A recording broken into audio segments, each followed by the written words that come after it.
Hello, xin chào tất cả mọi người. Trong video ngày hôm nay, mình sẽ ra bài LeetCode số 695 Max Error of Islands. Bài này cũng khá là giống với lại bài 200 hôm trước mình đã giải. Trong bài này, mình có một ma trận. Với mỗi ô trong ma trận, mình có hai giá trị hoặc là không cho ô nước hoặc là một cho ô đất. Những ô đất sẽ được liên kết với nhau theo chiều ngang và chiều dọc. Và những ô đất liên kết với nhau sẽ tạo thành một hòn đảo. Mục tiêu của mình là đi tìm tất cả các hòn đảo ở trong ma trận. Với mỗi hòn đảo, mình sẽ đi tính diện tích và mình sẽ trả về diện tích lớn nhất mà mình có thể tính được ở trong cái ma trận đó. Một ô vuông sẽ có diện tích là một. Vậy thì ở đây hòn đảo này nó sẽ có diện tích là 4. Tuy nhiên thì dưới đây hòn đảo này nó có 6 ô vuông, diện tích của nó sẽ là 6 và nó sẽ là diện tích lớn nhất của một hòn đảo ở trong cái ma trận nên mình sẽ trả về 6. Tương tự với hai bài trước, mình cũng sẽ áp dụng hai thuật toán tìm kiếm để mình đi tìm những hòn đảo ở trong ma trận. Với mỗi hòn đảo mình tìm được, mình cũng sẽ đồng thời tính cái diện tích của nó và việc còn lại của mình là chỉ việc trả về cái diện tích lớn nhất mà mình thấy. Vậy thì bây giờ mình sẽ đi vô cách giải thôi. Cách đầu tiên, mình sẽ sử dụng thuật toán tìm kiếm theo chiều sâu DFS. Mình đã vẽ lại cái ma trận mới. Việc của mình là tìm những hòn đảo ở trong cái ma trận này để trả về cái diện tích lớn nhất. Mình sẽ lặp qua từng ô. Tuy nhiên nếu như ô của mình có giá trị là không, có nghĩa nó đang là ô nước, thì mình sẽ không quan tâm. Tại vì mình cần tìm những hòn đảo, những ô số 1 liên kết với nhau.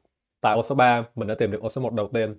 Mình bắt đầu thuật toán tìm kiếm theo chiều sâu DFS để mình tìm kiếm những ô số 1 liên kết với nhau mà nó tạo thành một cái hòn đảo. Mình ưu tiên đi sâu xuống theo hướng. Mình đi xuống phía dưới. Mình đã tìm thêm một ô liên kết với đó. Mình lại tiếp tục đi sâu xuống cái hướng này. Mình tìm được một ô mới nữa. Mình lại tiếp tục đi sâu xuống. Tại đây thì mình sẽ gặp ô nước. Lúc này mình không thể đi sâu xuống thêm được nữa. Mình quay trở lại vị trí cũ và mình đi tìm một hướng khác. Mình đi qua trái, không được. Mình đi qua phải, cũng không được. Mình lại trở về cái ngã rẽ gần nhất là ô kế cuối. Mình chọn đi qua trái, không có gì hết. Mình đi qua phải, mình đã tìm được thêm một ô liên kết với nó. Và tại ô số 1 này mình cũng sẽ tiếp tục ưu tiên đi sâu xuống một hướng. Mình chọn đi xuống phía dưới thì không có ô nào liên kết hết. Mình chọn đi qua bên phải, mình lại tìm được thêm một ô nữa. Mình lại đi sâu xuống từ ô số 1 và có vẻ như ở đây, tại đây nó lại hết đường. Mình trở về ngã rẽ gần nhất, mình đi theo hướng khác. Mình lại trở về ngã rẽ gần nhất, mình lại đi theo hướng khác. Lúc này mình đã tìm thêm một ô nữa và có vẻ như tại đây thì mình đã hết đường. Mình lại quay trở lại ô số 1 này và ở đây mình lại tìm thêm một ô nữa. Mình cũng tiếp tục tìm theo các hướng. Mình tìm phía dưới, mình tìm bên phải. Ok, bên phải này mình đã có một đường. Và từ ô số 1 này mình lại đi sâu xuống theo các hướng. Phía dưới, phía trên không có gì. Mình quay trở lại và mình lại tiếp tục. Xong rồi mình lại quay trở lại ô đầu tiên. Lúc này mình đã thực hiện xong thuật toán và mình đã tìm được tất cả các ô liên kết với nhau tại cái vị trí đầu tiên. Trong quá trình mà mình sử dụng thuật toán DFS hoặc là trong quá trình mà mình đi tìm các hòn đảo, mỗi lần mình tìm thấy một ô nó sẽ có diện tích là một, mình chỉ việc cộng một vô cái diện tích mà mình cần phải trả về. Khi mình tìm xong cái hòn đảo này, mình cũng sẽ trả về cái diện tích của nó. Đó là với một hòn đảo, mình có thể tiếp tục đi tìm những hòn đảo khác. Ví dụ như tại ô này, mình tìm được thêm một ô số 1, mình cũng sẽ sử dụng thuật toán DFS để mình tìm kiếm những ô liên kết với nó. Và đồng thời mình cũng sẽ tính diện tích, và giữa những diện tích mình đã tính, mình chỉ việc trả về cái diện tích lớn nhất mà mình từng thấy. Ok, nó chỉ đơn giản như vậy thôi. Bây giờ mình sẽ code cái này trước nhé.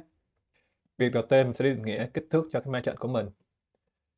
Row và column sẽ bằng length grid và length grid tại 0.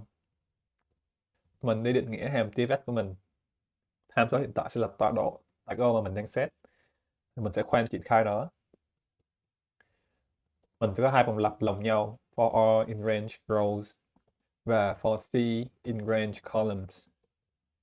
Mình gọi DFS với tọa độ hiện tại. Thì hàm DFS này sẽ trả về diện tích cho cái hòn đảo tại vị trí đó. Để tối hơn nữa thì mình chỉ gọi hàm TFS khi mà mình đang ở ô số 1 và O và C không được ở trong cái biến visit.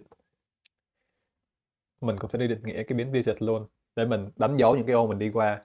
Mình sẽ không phải gọi DFS tại một ô hai lần, nó sẽ làm sai lệch cái kết quả của mình. Ngoài ra thì mình cũng sẽ có biến result, sẽ là cái diện tích lớn nhất mà mình phải trả về. Thì tại đây mình sẽ so sánh. Nên những cái error mới này đó là cái result thì mình sẽ lấy nó, còn không thì mình sẽ giữ nguyên cái result của mình. Cuối cùng mình sẽ return result. Mình đi định nghĩa hàm DFS. Đây là hàm truy hồi, nên điều quan trọng đầu tiên sẽ là base case. Mình dừng lại khi mình ra khỏi cái ma trận O bé hơn 0 hoặc là O lớn hơn bằng rows, hoặc là column bé hơn 0 hoặc là column lớn hơn bằng columns. Ngoài ra có một số điều kiện khác, ví dụ như grid tại O và C bằng 0. Mình đang ở một ô nước hoặc là mình đã đi qua ô này rồi, O và C in visit thì mình sẽ trả về 0.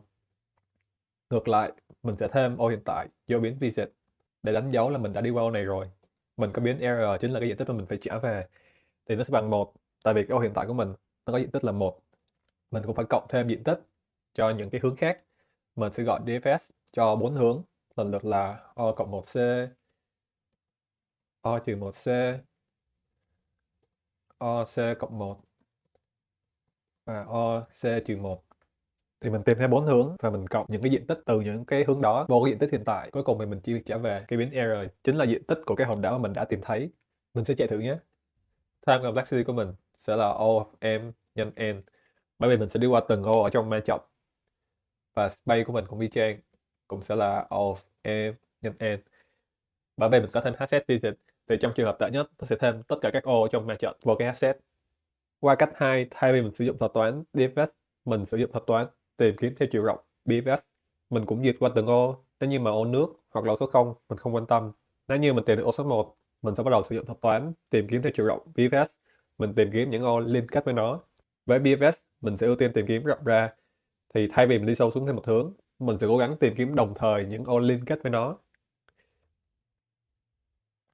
Tiếp tục tại ô số 1 này, mình tìm kiếm những ô liên kết với nó. Ở đây mình tìm được thêm ô số 1, nhưng mình sẽ không đi sâu thêm nữa, mà mình trở về ô số 1 trên này và mình tìm kiếm những ô liền kề đó. Từ hai ngã rẽ này, mình lại tiếp tục tìm kiếm những ô liên kết với nó.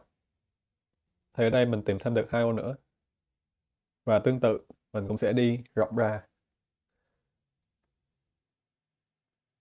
Tương tự, mình tìm kiếm những ô liền kề nhau.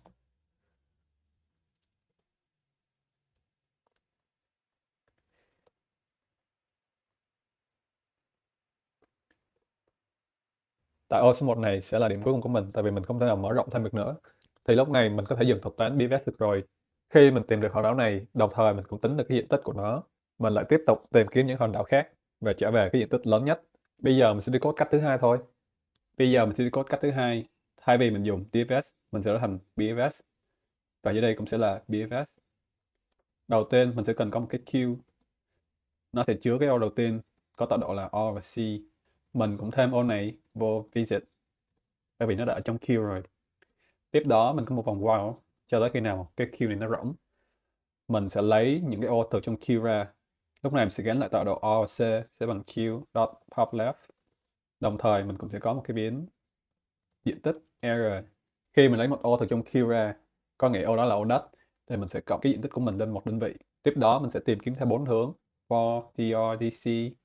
Ở đây mình sẽ có mảng hai chiều chứa 4 hướng, lần lượt là 10, 01, trừ 10 và 0-1. Ô mới của mình sẽ có tọa độ là new O và new C sẽ bằng O cộng dr và C cộng dc. Mình thêm ô mới này vô queue, nhưng mà trước đó mình phải chắc chắn rằng cái ô này nó hợp lệ, nên mình sẽ có các điều kiện cũng khá là giống với lại DFS, là nếu như new O bé hơn 0, hoặc là new O lớn hơn hoặc bằng gross, hoặc là new column bé hơn 0, hoặc là new column lớn hơn bằng columns, hoặc là ô mới này bằng 0, cứ nghĩa là một ô nước, hoặc mình đã đi qua rồi new O và new C ở trong visit. Thì lúc này mình sẽ bỏ qua bằng cách là gọi continue. Và ngược lại, mình sẽ thêm vô queue đó là pen sẽ là một cái tuple new O và new C. Và mình cũng không quên thêm một cái biến visit của mình cũng là tuple new O và new C. Vì cuối cùng mình chỉ việc trả về error, chính là diện tích cho cái hòn đảo mà mình đang duyệt qua. Vậy thì bây giờ mình sẽ submit thử nhé. Với cách BFS, time complexity của mình cũng sẽ là O of M nhân N. Và space complexity của mình cũng sẽ là O of M nhân N. Cảm ơn các bạn đã xem. Nếu như các bạn muốn luyện thêm vào LeetCode thì có cân nhắc channel của mình. Hẹn gặp lại các bạn lần sau.